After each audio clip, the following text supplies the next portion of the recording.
تاریکی میں نور دین سے ہو روشنی، کامیاب و کامراں ہو ہر بشر کی زندگی، وحی حق کا نور بھر کے اپنے قلب و ذہن میں، آدمیت پائے فوز دنیاوی و اخروی۔ وعلى أشرف الأنبياء وخاتم المرسلين، أشهد أن لا إله إلا الله وحده لا شريك له، وأشهد أن محمدًا عبده ورسوله صلى الله عليه وعلى آله وصحبه وسلم. اللهم صل على محمد وعلى آل محمد كما صليت على إبراهيم وعلى آل إبراهيم إنك حميد مجيد. اللهم بارك على محمد وعلى آل محمد كما باركت على إبراهيم وعلى آل إبراهيم إنك حميد مجيد. رب اشرح لي صدري ويسر لي أمري واحلل عقدة من لساني يفقه قولي. اللهم انفعني بما علمتني وعلمني ما ينفعني وزدني علما. أما بعد، فأعوذ بالله السميع العليم. شیخ آگے ہیں. أما بعد، فأعوذ بالله السميع العليم من الشيطان الرجيم، من همزه ونفخه ونفثه. بسم الله الرحمن الرحيم. شهد الله أنه لا إله إلا هو والملائكة وأولو العلم قائما بالقسط، لا إله إلا هو العزيز الحكيم.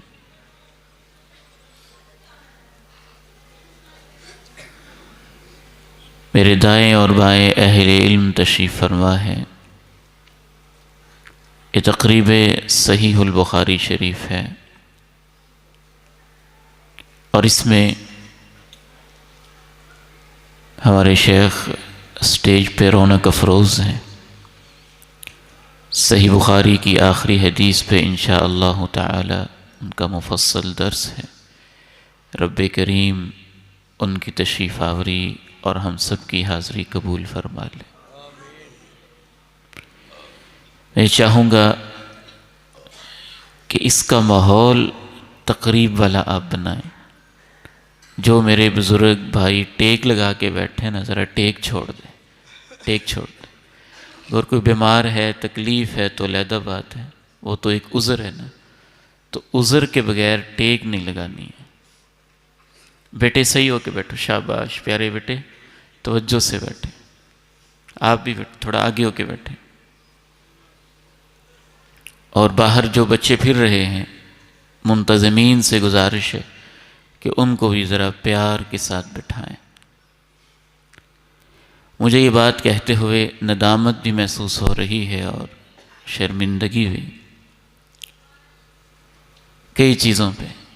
ایک تو یہ کہ ہمارے جیسے ناقص العلم لوگ ایسی عظیم تقریب کے اندر بیان کر رہے، یقیناً یہ علم کے زوال کی بھی ایک علامت. اور دوسرے، میں ایک بہت بڑی تقریب میں تھا، فیصل آباد کی تقریب صحیح البخاری تھی. میں نے دیکھا کہ جتنے لوگ تھے کم و بیش 4-5 ہزار لوگ ہوں گے، سارے کے سارے اتحیات کی طرح دو زانوں ہو کے بیٹھے ہوئے تھے کہ حدیث مبارک کی تقریب ہے. تو اس لیے تقریب صحیح البخاری، ویسے تو ہر علمی محفل ہی سنجیدہ ہونی چاہیے، لیکن رسول اللہ صلی اللہ علیہ وسلم کی جہاں باتوں کا تذکرہ ہو اور حدیث شریف کی تکمیل کی بات ہو، تو وہاں ہمارے اندر کچھ زیادہ ہی ادب اور سنجیدگی آ جانی چاہیے. چند ایک باتیں امام بخاری رحمہ اللہ رحمتاً واسعہ کی حیات طیبہ کے حوالے سے، بہت زیادہ علمی نہیں، ایسی جو آپ سب کو سمجھ میں آئے، جس میں ہماری تربیت کا سامان ہو، وہ میں آپ کے سامنے رکھنا چاہتا ہوں۔ امام بخاری کو بخاری اس لیے کہا جاتا ہے کہ جس شہر کے اندر ان کا قیام رہا، ان کی پیدائش ہوئی، اس کا نام بخارا ہے۔ اس کو یائے نسبت کہتے ہیں، جیسے لاہور میں رہنے والے کو ہم لاہوری کہہ دیتے ہیں، قصور میں رہنے والے کو قصوری کہہ دیتے ہیں، اوکاڑا کے باسی کو اوکاڑوی اور پاکستان کے سٹیزن اور شہری کو ہم پاکستانی کہہ دیتے ہیں۔ ان کا نام محمد بن اسماعیل بن ابراہیم ابن المغیرہ ابن بردزبہ البخاری الجعفی رحمہ اللہ رحمتاً واسعہ۔ یہاں ایک بہت ہی منفرد بات میرے ذہن میں آ رہی ہے، جس سے ہمیں بہت کچھ سیکھنے کو ملے گا۔ امام بخاری کا جو شہر بخارا ہے، یہ موجودہ ازبکستان میں واقع ہے، اور ازبکستان وہ ملک ہے جس نے روس سے آزادی پائی۔ ازبکستان جس علاقے میں ہے اس کو ہم سینٹرل ایشیا کہتے ہیں، وسطی ایشیا کہتے ہیں۔ یہ پاکستان کے ساتھ ہمارا ہمسائے ممالک میں افغانستان ہے، افغانستان کے ساتھ روس کی سرحدیں ملی ہوئی۔ تو روس نے جب سوشلزم کو نافذ کیا، کمیونزم کو نافذ کیا،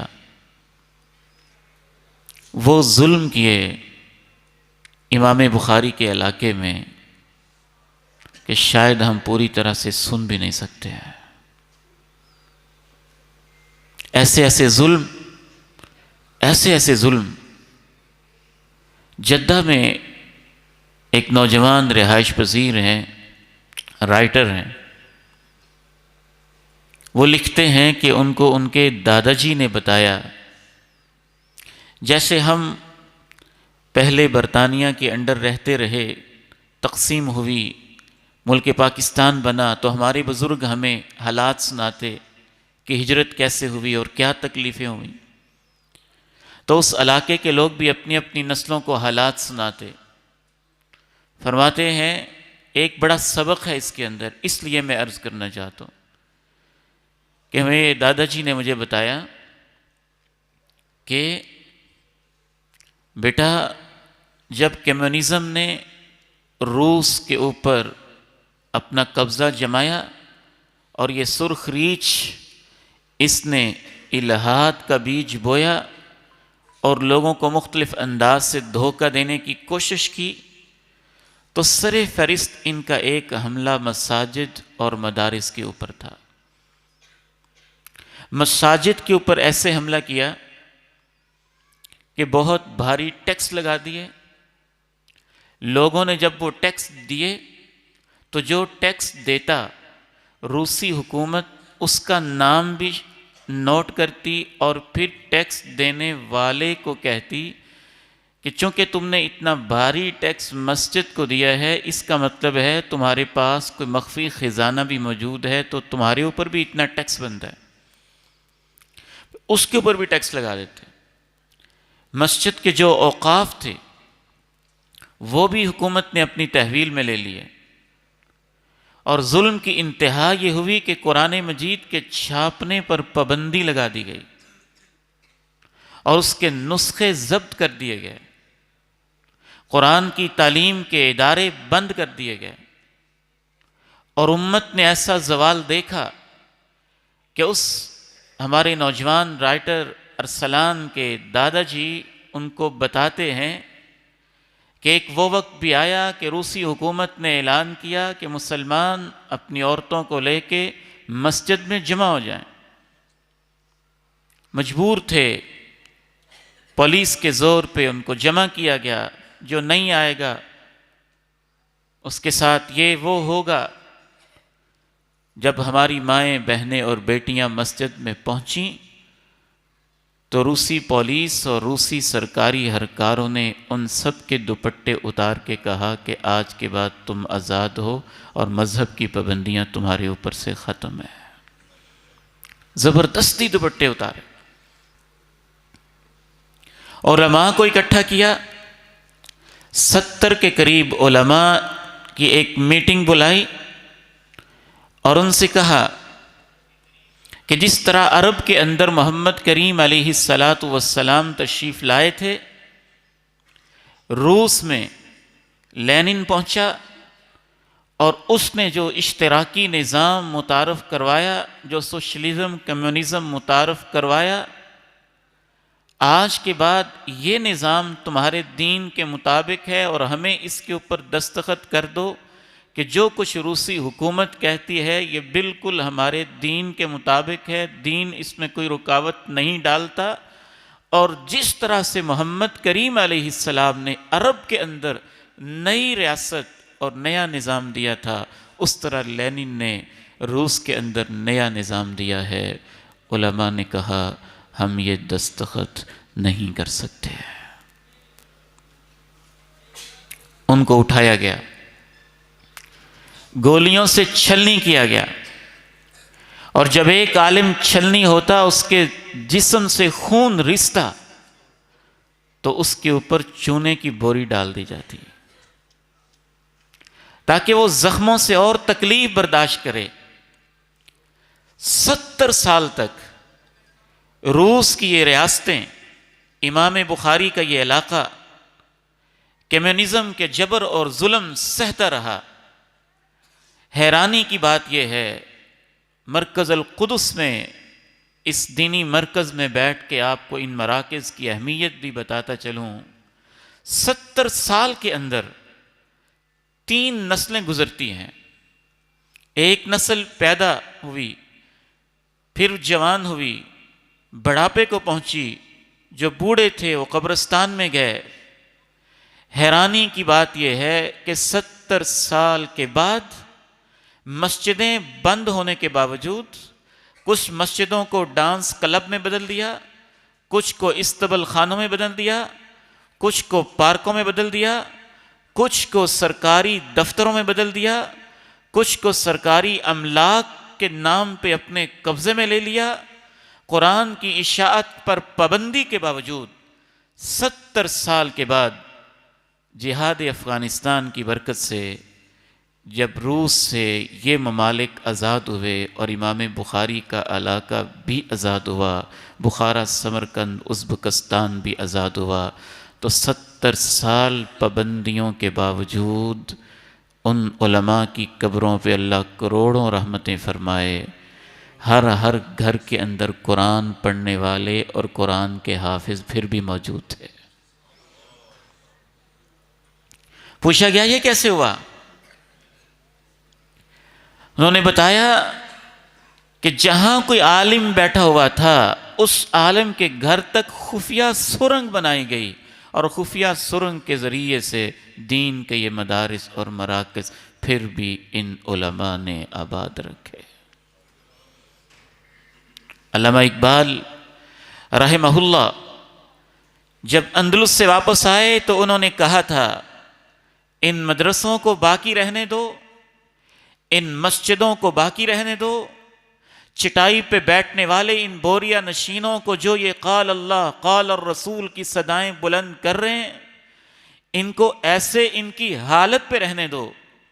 اگر تم نے ان کے ساتھ چھیڑ خانی کی تو میں اندلس میں دیکھ کے آیا ہوں کہ مسلمانوں کی 800 سال حکومت رہی، ان کے پاس اس طرح کا مدارس والا نظم اور مساجد والا نظم جب باقی نہ رہا تو 800 سال کی حکومت کرنے کے باوجود 800 سال گزرنے کے بعد علامہ اقبال کہتے ہیں مجھے وہاں اسلام کے نام نظر نہیں آئے ہیں، مسلمانوں کی بنائی ہوئی بس بلڈنگیں اور عمارتیں ہی نظر آئی ہیں۔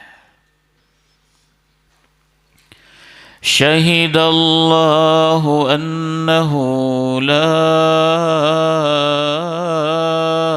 الہ الا ہو والملائكة وأولو العلم قائما بالقسط لا إله إلا هو العزيز الحكيم۔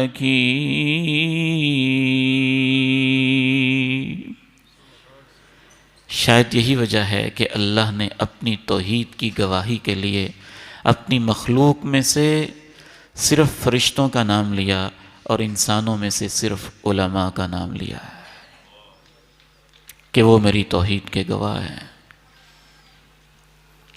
امام بخاری رحمہ اللہ نے اس علاقے میں موجودہ ازبکستان کے شہر بخارا میں آنکھ کھولی، پیدا ہوئے دوسری صدی ہجری کے اواخر میں 194 ہجری میں۔ ان کے والد محترم عالم تھے، محدث تھے اور کاروباری بھی تھے۔ اللہ تعالیٰ نے ان کے والد محترم کو کاروبار میں وسعت اور ترقی بھی دی تھی اور کاروبار کے اندر تقوی بھی دیا تھا۔ آج لوگ کہتے ہیں جھوٹ کے بغیر کاروبار چلتا نہیں ہے اور حرام کی آمیزش کے بغیر کاروبار میں ترقی ہوتی نہیں ہے۔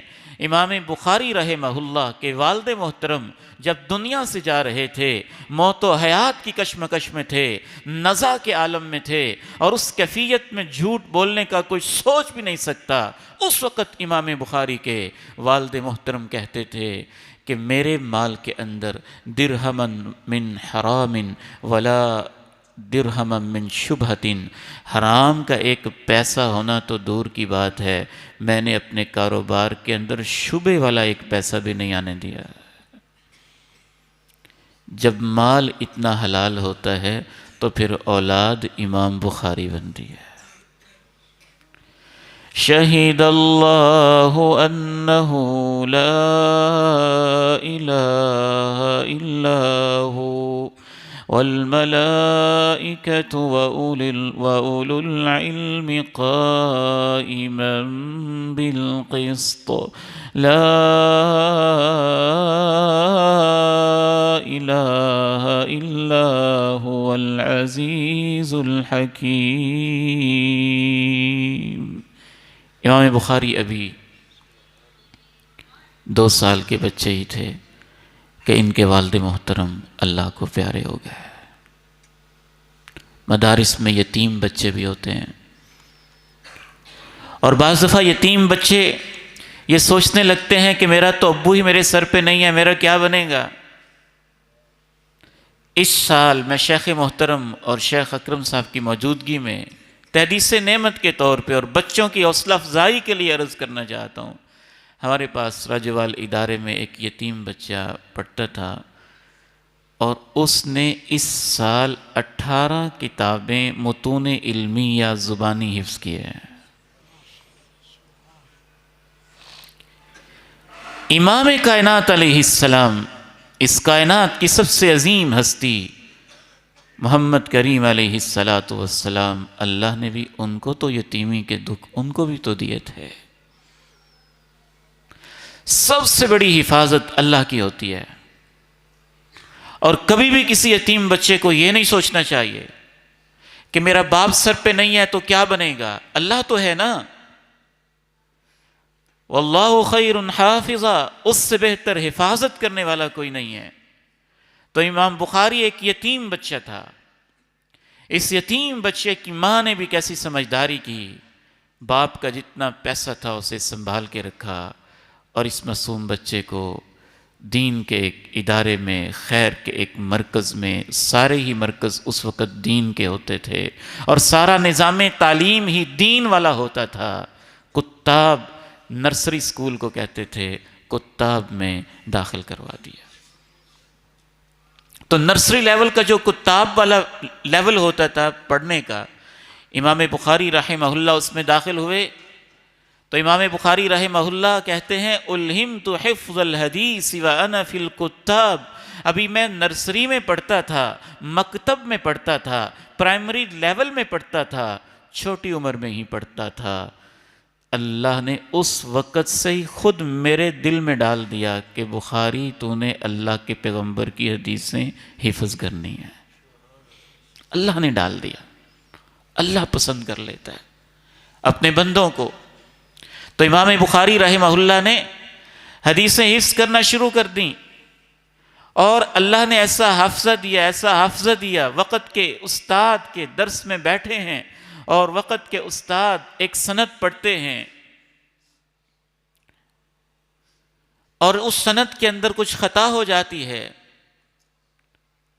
ابراہیم عن ابی الزبیر، امام بخاری رحمہ اللہ کہتے ہیں استاد جی یہ ایسے نہیں ہے، وہ ڈانٹ دیتے ہیں. پھر امام بخاری رحمہ اللہ فرماتے ہیں استاد جی ذرا آپ اپنے نوٹس تو دیکھیں، جو آپ کا مسودہ ہے اسے تو دیکھیں. استاد جی دیکھتے ہیں، امام بخاری سے کہتے ہیں اپنا قلم دو. امام بخاری کہتے ہیں یہ ایسے ہے. شاگرد کے بتانے پہ وقت کے محدث اپنے شاگرد کے بتانے پہ اپنی کتاب میں لکھی ہوئی چیز کی اصلاح کر لیتے ہیں. استاد کا یہی مقام ہوتا ہے. استاد علم کل کا مدعی نہیں ہوتا کہ مجھے ہر چیز آتی ہے. اگر میرا شاگرد کہتا ہے استاد جی ایسے نہیں ہے، میں کہوں چپ کر، یہ تو کوئی طریقہ نہیں ہے. دلائل کے ساتھ، حکمت کے ساتھ، نرمی کے ساتھ، محبت کے ساتھ بات کی جا سکتی ہے. اس سے پتہ چلتا ہے ہمارے نظام تعلیم میں اتنی وسعت تھی کہ 10 سال کا بچہ بھی ایک بڑے محدث کو کہہ سکتا تھا کہ استاد جی مجھے تو ایسے لگتا ہے. جب تک بچوں کو آپ بات کرنے کی آزادی نہیں دیں گے، سوال کرنے کی آزادی نہیں دیں گے، اس وقت تک بچے پھر امام بخاری نہیں بنیں گے. رحمہ اللہ رحمتاً واسعہ. امام بخاری رحمہ اللہ علم حدیث کے لیے اور آگے بڑھتے رہے. ایک آزمائش یہ بھی آئی کہ بینائی جاتی رہی، بینائی سے محروم ہوئے تو ماں جی رات کو مصلے پہ بیٹھ جاتی، اللہ سے کہتی اللہ پتہ نہیں کیا کیا باتیں کرتی ہوں گی، میں نے تو اپنے بیٹے کو تیرے دین کے لیے وقف کرنا تھا، حدیث رسول کی حفاظت کے لیے وقف کرنا تھا، اور یہ نابینا ہوا. اے میرے مولا تو میرے بیٹے کی بینائی واپس لوٹا دے. اور ایک رات دعائیں کرتے کرتی سو گئی ہوں گی، خواب میں حضرت سیدنا ابراہیم علیہ السلام کی ملاقات ہوئی. انہوں نے کہا یا حاضی قد رد اللہ بصر ولدک الی، اے خاتون اللہ نے تیرے بیٹے کی بینائی واپس لوٹا دی ہے. بکثرت دعائک و بکائک، اس وجہ سے کہ تو نے دعا ہی اتنی کی ہے اور تو اللہ کے سامنے روئی ہی اتنی ہے. تیرے آنسو، تیری دعائیں، اس نے تیرے بیٹے کی تقدیر کو بدل کے اس انداز میں تیری دعا اللہ نے قبول کی ہے کہ اس کی بینائی واپس ہو چکی ہے. جب صبح ہوئی تو واقعتاً ہی امام بخاری رحمہ اللہ کی بینائی اللہ نے واپس لوٹا دی تھی. دعا کا انسان کی زندگی میں بہت کردار ہوتا ہے. بچے کہتے ہیں سبق یاد نہیں ہوتا. میں اس کے بچوں سے اکثر کہتا ہوں کہ آپ کو یہ فکر ہوتی ہے کلاس میں جاتے ہی سبق یاد کرنا شروع کر دیتے ہیں. نہیں، پہلے 2-4 منٹ دعائیں پڑھیں. رب اعوذ بک من ہمزات الشیاطین پڑھیں، اعوذ باللہ من الشیطان الرجیم پڑھیں، رب اشرح لی صدری پڑھیں، رب زدنی علما پڑھیں، سورہ فاتحہ پڑھیں، اپنے آپ کو دم کریں، رات کو اٹھ اٹھ کے دعائیں کریں. پھر دیکھنا اللہ آپ کا سینہ کیسے کھول دیتا ہے. شہد اللہ انہ لا الہ الا ہو والملائکۃ وأولو العلم قائما بالقسط لا الہ الا هو العزیز الحکیم. امام بخاری کو اللہ نے اس مرتبے پہ فائز کرنا تھا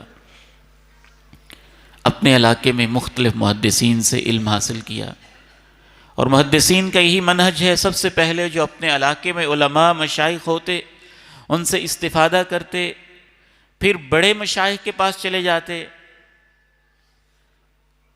پھر امام بخاری رحمہ اللہ 16 سال کی عمر میں سب سے پہلا سفر انہوں نے حجاز کا کیا، والدہ ساتھ تھیں، بھائی بھی ساتھ تھا، حج کیا، حج سے فارغ ہوئے، والدہ اور بھائی واپس آنا چاہتے تھے، امام بخاری رحمہ اللہ نے ماں جی سے اجازت لی، آپ کی اجازت ہو تو میں علم حدیث سیکھنے کے لیے، اللہ کے پیغمبر کی باتیں سیکھنے کے لیے ادھر رکنا چاہتا ہوں، یہاں کے علماء سے سیکھنا چاہتا ہوں، پڑھنا چاہتا ہوں۔ ماں جی نے دعائیں دی ہوں گی، حد سے فارغ ہو کے دعاؤں کی کیفیت بھی کیا ہوگی، اور اپنے بیٹے کو کیسا پیار کیا ہوگا۔ ابا جی رحمہ اللہ مجھے یاد آئے، کہا کرتے تھے کہ جو مائیں اپنے بیٹوں سے زیادہ ہی لاڈ کر کے پیار کر کے رکھتی ہیں نا، ان کے بیٹے اکثر جاہل رہ جاتے ہیں۔ نہیں میں تو پتر نو کتے نکلا نا، یہ مدرسے میں جائے گا، یہ وہاں کی روٹی کھائے گا، یہ وہاں کیسے رہے گا، تو پھر وہ عالم تو نہیں بنے گا نا۔ کر لو پیار، چوم چوم کے پاس ہی رکھو۔ تو علم کی منزلیں طے کروانے کے لیے تو ماں بیٹے سے جدا ہوتی ہے، بیٹا ماں سے جدا ہوتا ہے، علم کی خاطر ہوتا ہے، یہ دین کی خاطر ہوتا ہے، اس کے بغیر تربیت مکمل نہیں ہوتی ہے۔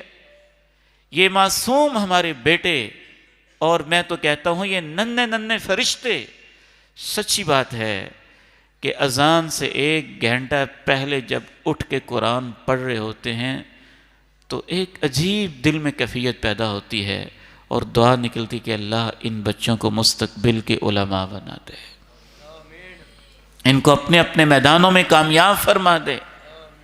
امام بخاری رحمہ اللہ 6 سال تک حجاز میں رہتے، وہاں کے علماء سے علم سیکھتے ہیں۔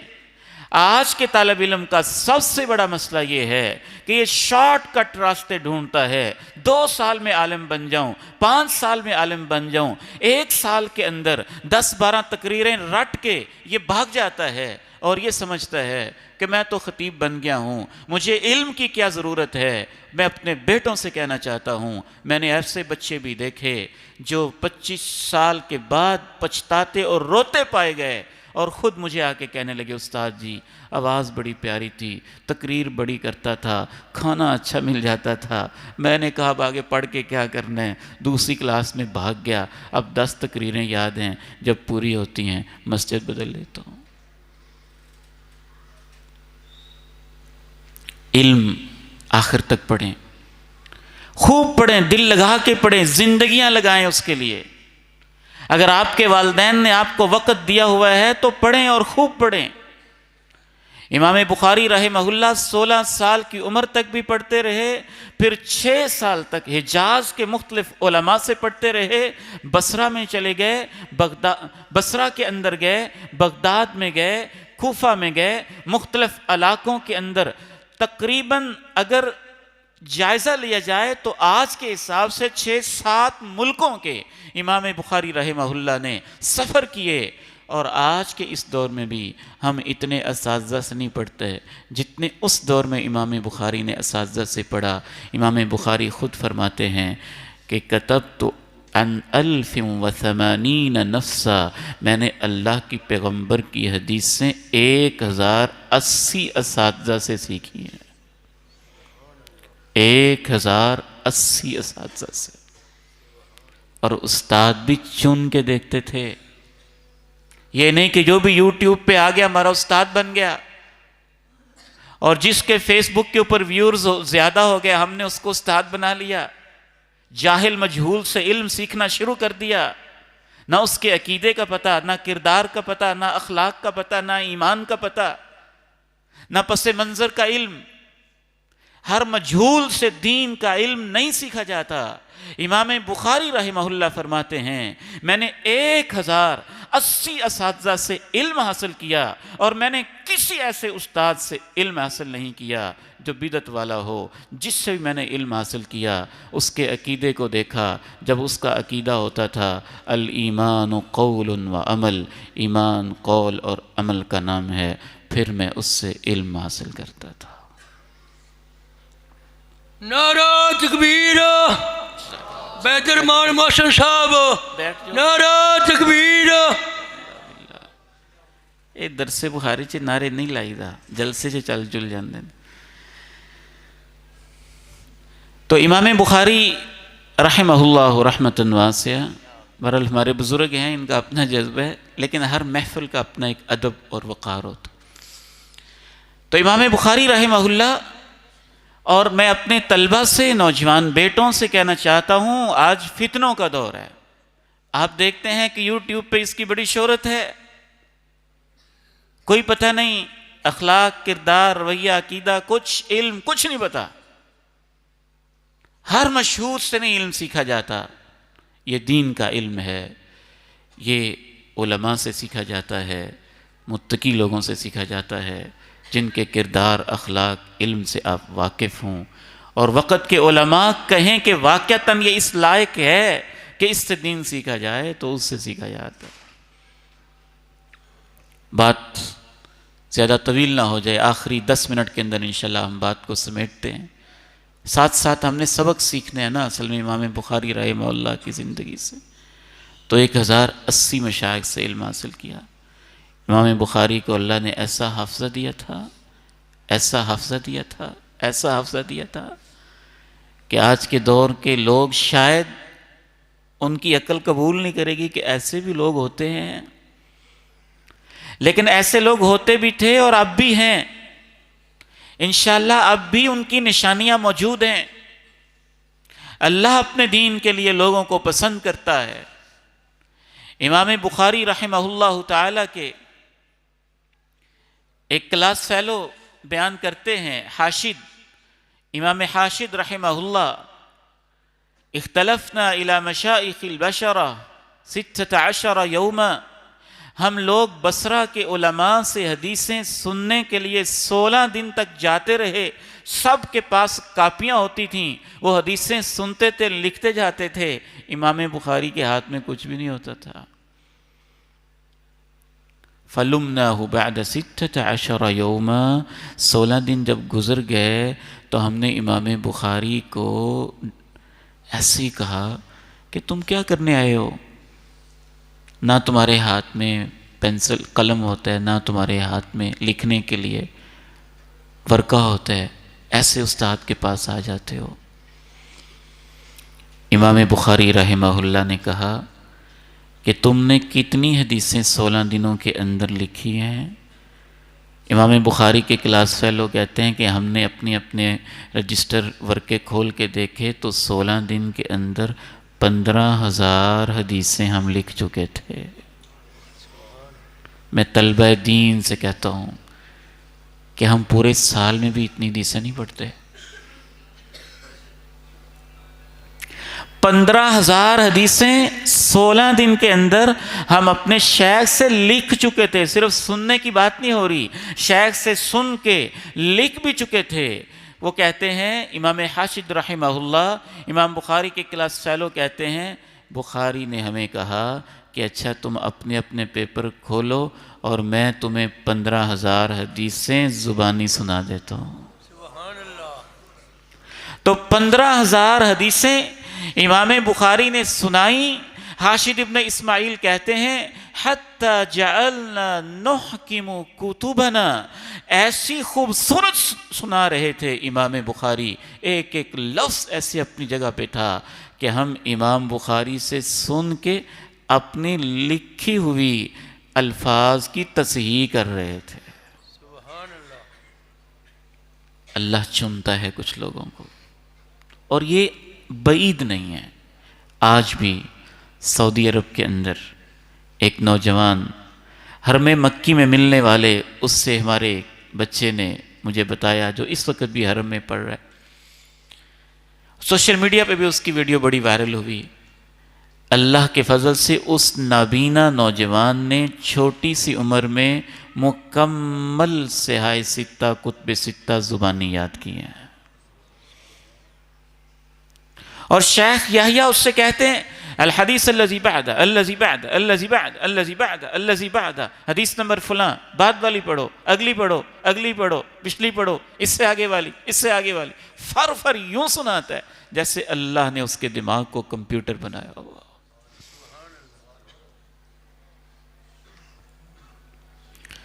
شہد اللہ انہ لا الہ الا هو والملائکۃ وأولو العلم قائما بالقسط لا الہ الا هو العزیز الحکیم.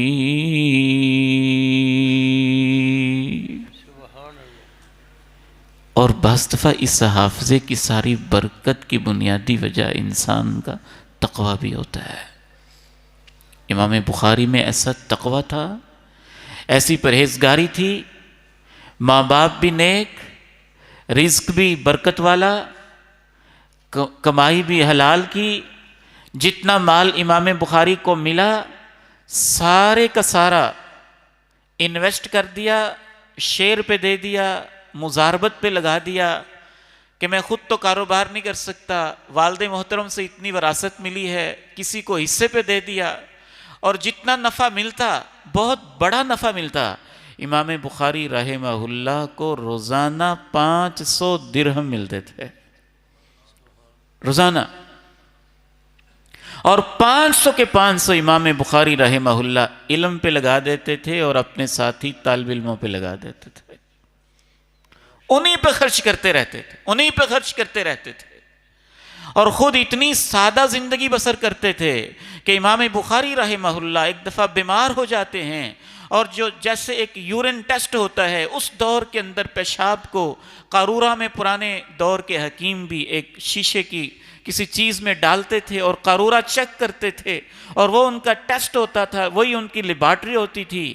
امام بخاری کا وہ قارورہ جب وقت کے حکیم کے پاس پہنچایا گیا تو وقت کے حکیم نے کہا یہ مجھے کسی عام شخص کا قارورہ نہیں لگتا، یہ تو کسی ایسے درویش کا لگتا ہے جس نے ایک بڑے لمبے عرصے سے کچھ سالن استعمال ہی نہیں کیا ہے، کوئی اس طرح کی چیز استعمال ہی نہیں کی ہے.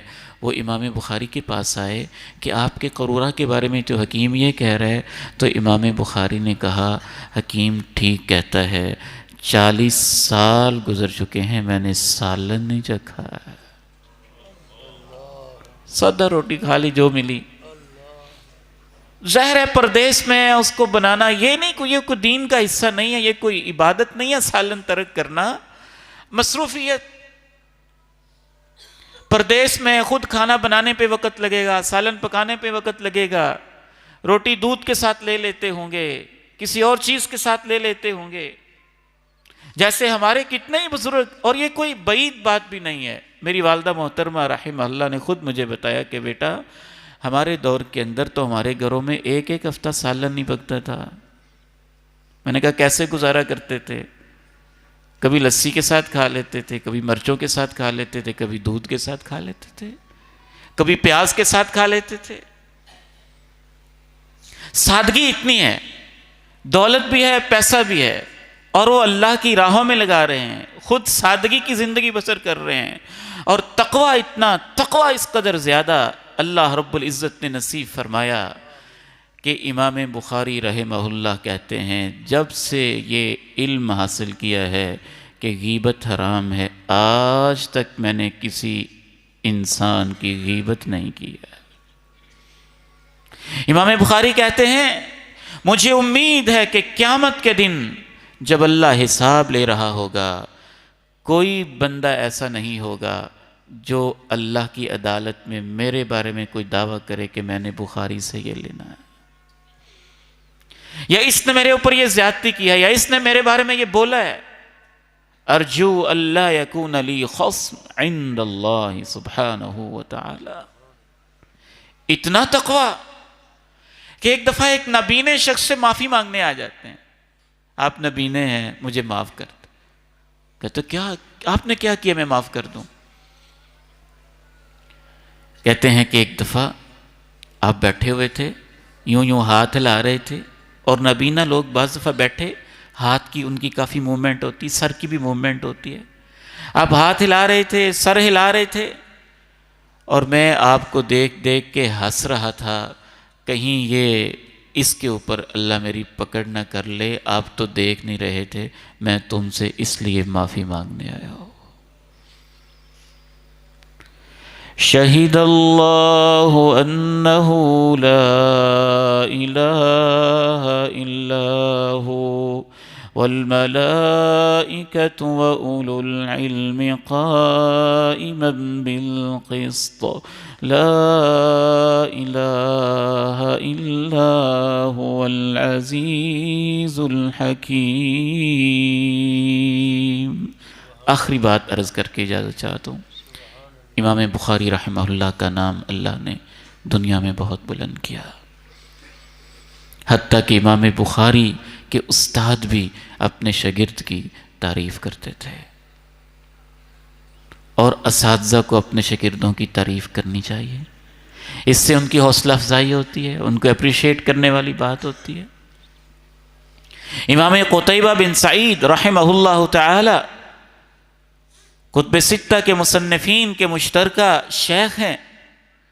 فرماتے ہیں جالست الفقہاء والعباد والزہاد والعلماء، میں بڑے بڑے فقیہ بھی دیکھے ہیں، میں نے بڑے بڑے علماء بھی دیکھے ہیں، میں نے بڑے بڑے زاہد اور درویش بھی دیکھے ہیں. میں نے اپنی زندگی میں محمد بن اسماعیل البخاری جیسا کوئی نہیں دیکھا ہے. لیکن حاسدوں نے تو ان کو بھی معاف نہ کیا. امام بخاری رحمہ اللہ تعالی اپنے علاقے میں واپس آئے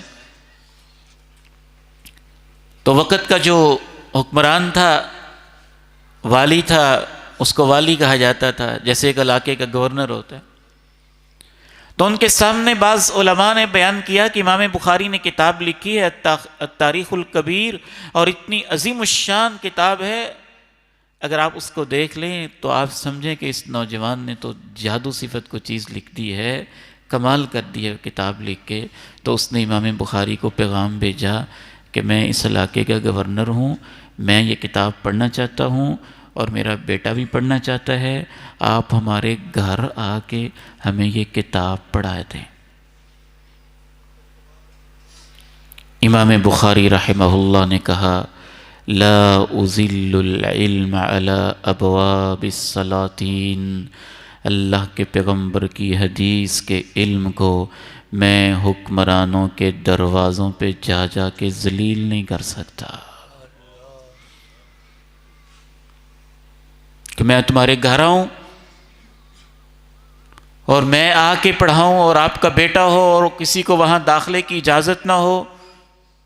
ہم تو درویش لوگ مسجد میں بیٹھ کے پڑھاتے ہیں، جو فقیر پڑھنا چاہتا ہے، امیر پڑھنا چاہتا ہے، غریب پڑھنا چاہتا ہے، سارے آ کے بیٹھ کے پڑھ لیتے ہیں. آپ پڑھنا چاہتے ہیں تو وہاں تشریف لے آئیں، میری مجلس لگ رہی ہے. بس اس نے یہ بات دل میں بٹھا لی. اور تاریخ نگار لکھتے ہیں کہ اس کا اس نے عجیب طریقے سے بدلہ لیا، اور اس کے لیے اس نے پھر دوسرے قسم کے لوگ جو حکمرانوں کے کاسلیس ہوتے ہیں اور ان کے جوتے اٹھانے والے ہوتے ہیں اور دین کا لبادہ بھی اوڑے ہوتے ہیں، ان کو تیار کیا. انہوں نے کوئی غلط سلط فتوے لگائے، حتیٰ کہ اس نے فتوے لگوا کے امام بخاری رحمہ اللہ کو ان کے علاقے سے نکال دیا. امام بخاری رحمہ اللہ بہت پریشان ہوئے. سمرقند کے لوگوں نے کہا آپ ہمارے پاس تشریف لے آئیں، اور سمرقند کے کچھ بہی خواہوں نے بتایا کہ وہاں بھی مختلف قسم کے حاسدین ہیں، مختلف قسم کی آراء پائی جا رہی ہیں. امام بخاری رحمہ اللہ کہنے لگے یا اللہ تیری زمین میرے اوپر اتنی تنگ ہو گئی ہے. سمرقند جانا چاہتے تھے کہ راستے کے اندر ہی کچھ ابھی سفر کیا تھا، امام بخاری رحمہ اللہ کو شدید تکلیف ہوئی اور بہت زیادہ پسینہ آیا، اور امام بخاری رحمہ اللہ 62 سال کی عمر میں اللہ کو پیارے ہو گئے۔ ویسے سوال یہ ہے کہ ان حاسدین کو کیا ملا؟ امام بخاری کی شان میں کیا کمی ہو گئی؟ یہ اپنے اپنے نصیب ہیں۔ کوئی علم والوں کو سپورٹ کرتا ہے، ان کا شانہ بشانہ کھڑے ہوتا ہے، ان کا دست و بازو بنتا ہے، اور کسی کو شیطان ان اداروں، مدارس، مساجد، علماء کی تذلیل پہ لگا دیتا ہے۔ قسمت ہر انسان اپنی لے رہا ہوتا ہے، کوئی کسی کا بال بیکا نہیں کر سکتا ہے۔ امام بخاری کا نام آج بھی زندہ ہے، اور جس حکمران نے ان کو پریشان کیا تھا، اللہ نے اس کو ایسا ذلیل کروایا کہ بعد میں جو بادشاہ آیا اس نے اس کو معزول کیا اور گھوڑے پہ گدھے کے اوپر بٹھا کے اس کے اپنے علاقے کے چکر لگوائے۔ اللہ سے ڈرنا چاہیے۔ علماء، مساجد، مدارس، دین کے ادارے جو بھی خیر کا کام کر رہے ہوں ان کے ساتھ چلنا چاہیے، محبت کرنی چاہیے، ان کے لیے دعا کرنی چاہیے۔ اللہ تعالیٰ سے دعا ہے کہ رب العالمین امام بخاری رحمہ اللہ کی قبر پہ کروڑوں رحمتیں نازل فرمائے۔ جن طلبہ نے صحیح بخاری پڑھی ہے، اللہ ان کو واقعی اس کے لائق اور قابل بنائے، اور انہیں اپنی زندگیاں دین کے لیے وقف کرنے کی توفیق نصیب فرمائے۔ وآخر دعوانا ان الحمد للہ رب العالمین۔